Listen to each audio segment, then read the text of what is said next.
Assalamualaikum, selamat malam. Welcome to Yak Yak Ye Channel. Seperti yang Yak bawa hari ini adalah fakta dan sumber pencari, pengkaji dan pentaksiran ini adalah daripada internet. Untuk hampa yang malas nak search Google dan baca yang panjang lewat tu, elok tengok video Yak lah.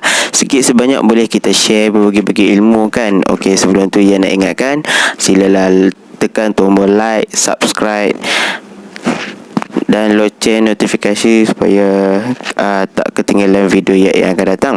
Okey, tak mau buang masa, jom kita start sekarang. Fenomena aneh di dasar laut. 1. Kota Heraklion yang hilang di Mesir. Kota Heraklion ini pada mulanya mereka anggap seperti cerita mitos, contohnya kota Atlantis. Namun pada tahun 2000 seorang arkeologi Perancis yang bernama Dr. Frank Cordier telah menemui kota tersebut semasa pencarian kapal perang Perancis yang karam dalam pertempuran di Sungai Nil pada abad ke-18. Kota ini ditemukan 6 atau 5 km dari garis pantai Mesir pada kedalaman 50 meter. Kota ini dulu dipercayai pernah dikunjungi oleh Helen dari Troy dan pahlawan Yunani yakni Hercules.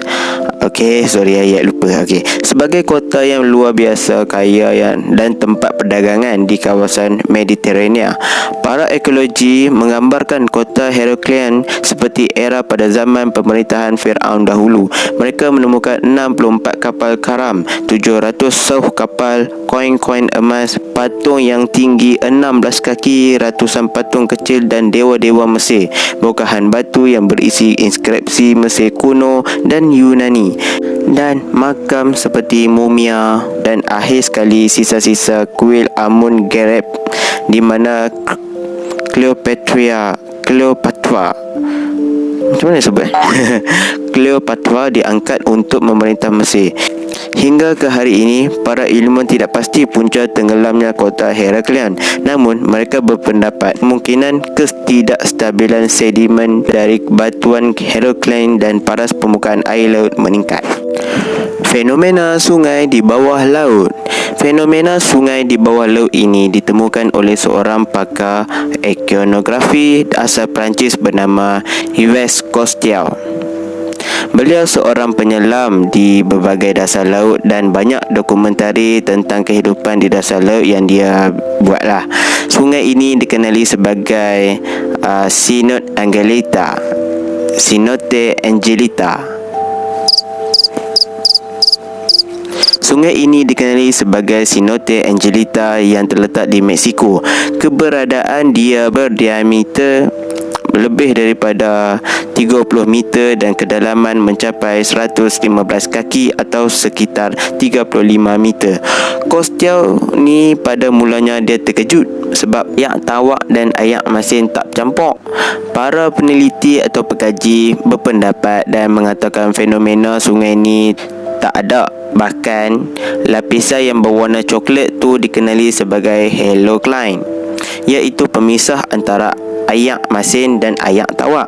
Halocline ini disebabkan area retikel yang pada kandungannya kadar garam berubah dengan cepat selari dengan perubahan kedalaman air laut. Cousteau juga menjumpai banyak dahan-dahan pokok dan daun-daun kering seperti mana sungai yang biasa kita tengok dekat darat kan.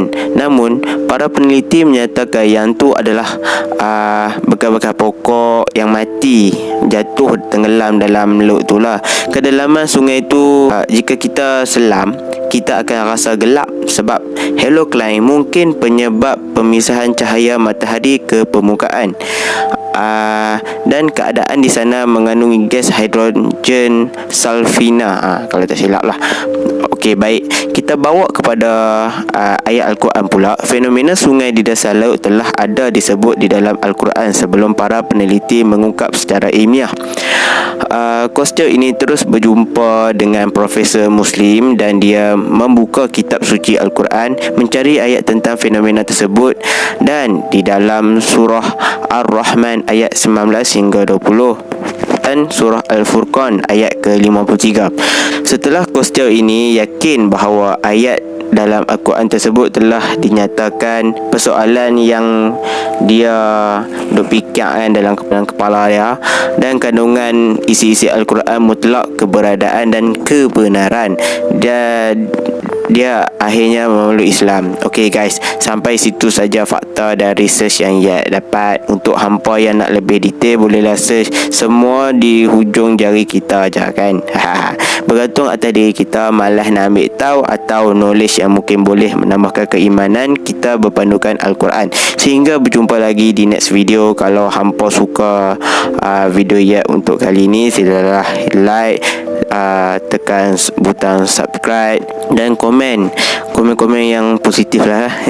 Okey, terima kasih guys, selamat malam, jumpa lagi di next video. Assalamualaikum.